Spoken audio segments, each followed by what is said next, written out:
আসসালামু আলাইকুম, welcome back to my channel FK ফারিয়ার পক্ষ থেকে আরও একবার স্বাগতম। তো সুন্দর একটা নাস্তার রেসিপি নিয়ে আমি চলে আসছি।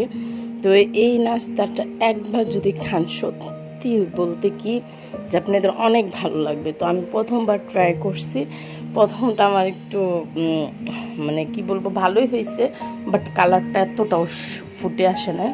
তো দ্বিতীয়বার যে ভাজতে গেছিলাম তখন একদম পারফেক্টলি আসছে। তো এই জিনিসটা কিন্তু অতিরিক্ত তেলে ভাজলে শেপটা সুন্দর দেখা যায় না, আর অল্প তেলে ভাজলে মানে যেই রাউন্ডটা দেওয়া হয়েছে আবার যেই কালারটা সুন্দর একটা কালার আসে। তো আমি উপরে সাদা তিলও দিয়ে দিয়েছিলাম। তো এই তো আমার ভাজার পরের এইটা। তো আমি আপনাদেরকে দেখিয়ে দিতেছি যে অল্প তেলে কেমন ভাজলে হয়। তো এই যে আমার হাতেরটা কিন্তু অল্প তেলে ভাজা হয়েছে, তো এটা লেয়ারটা অনেক সুন্দরভাবে আসছে।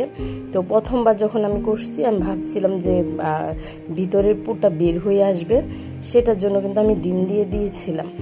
তো এই যে এটা হইতেছে অল্প তেলে ভাজা, এটা একটু বেশি তেল দেওয়া ছিল। তো এই যে এটা বেশি তেলে ভাজা, এটা কিন্তু সে বোঝা যায় না।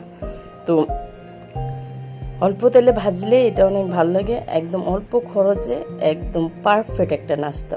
ভালো লাগলে লাইক কমেন্ট সাবস্ক্রাইব করে আমার পাশে থাকবেন। আল্লাহ হাফেজ।